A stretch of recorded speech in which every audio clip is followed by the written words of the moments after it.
Hello guys, so today we'll be making a Minecraft PvP tutorial because Minecraft is the only thing I actually do and I kind of want to get a good English grade, so this is going to be my video on Minecraft PvP. I guess let's get into what Minecraft PvP actually is. What is Minecraft PvP? Well, Minecraft PvP is basically just how players compete, how they fight, and how they determine who's the better player. But before we get into all the complicated stuff, let's go back to the basics. What are the different kind of hits in Minecraft PvP? First, there's the sweep hit, then the critical hit, which deals 150% damage, the non-sprint hit, which deals minimal knockback, and the sprint hit, which deals a lot of knockback. Actually, let's get into that. What is knockback?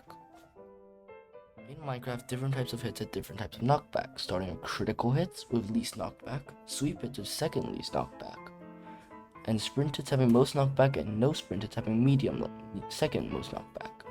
Now that we got that out of the way, we can finally move on to our first PvP game mode, Netherite Pot.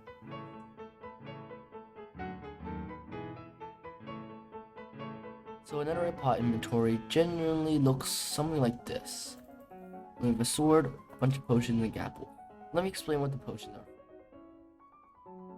So first there is instant health, which, well, what it says in the name, it heals you, right? It's instant health. So 2 hearts, and then after splashing, I'm back up to 4. Then there's strength, which is pretty straightforward. Zombie, then strength, instead. Fire resistance, gets rid of the fire. Take fire damage, which is useful against fire aspect the sword has. Then speed, of course, there's the basic, just normal, just running, and then speed 2. Yeah, I go a lot faster. Items there are other items in the kit, such as totem, the sword, and gap. Generally, the gapple is held in the offhand instead of the totem, and when it's low on health, then they switch to the totem. Totem basically gives you a second life. If you die with totem in your offhand or main hand, you'll be granted a second life, like this. And then you'll get an animation, but warning you, when your totem pops, it will remove all your potion effects, so be careful about that. And then the golden apples, well, I'm sure you know, it just heals you, gives regeneration, and 2 golden hearts, which is like bonus hearts. They're temporary though. And then the totem from dying again. And then the armor is very interesting. The armor, normally netherite armor, but I have gold here as a demonstration. They normally have an enchantment called Mending.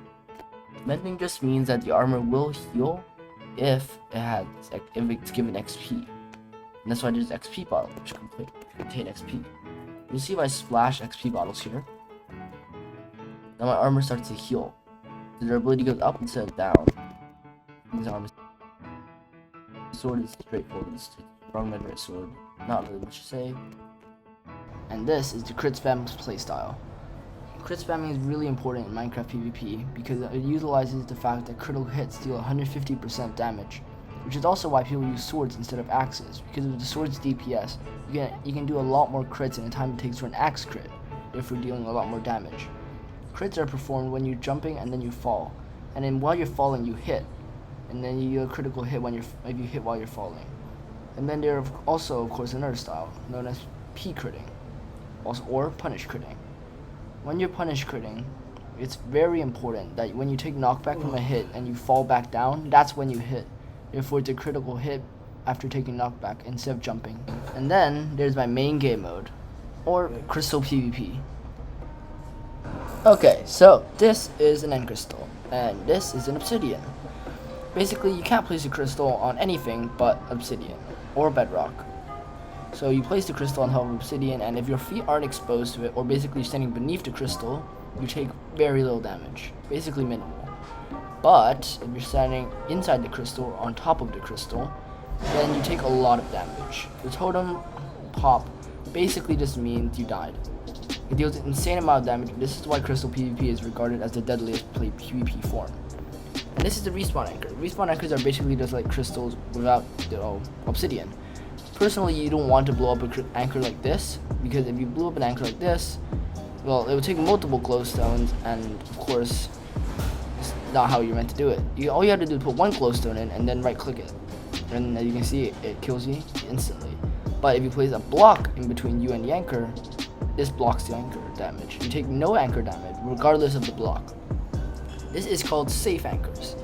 Safe anchors is when you anchor with a block in between, which means you take no damage. But if your opponent is next to the anchor, then they take damage. This is very advanced and very hard to get used to without flash memory.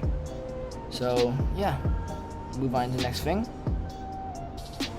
Now, the most important part of crystal PvP is making sure that you are below the obsidian. As you can see in the clip, crystals only damage you when you are at the level of the crystal or above the crystal. If you are below the crystal, it will not damage you, which is why people commonly hit people into the air before critting them out with their crystal.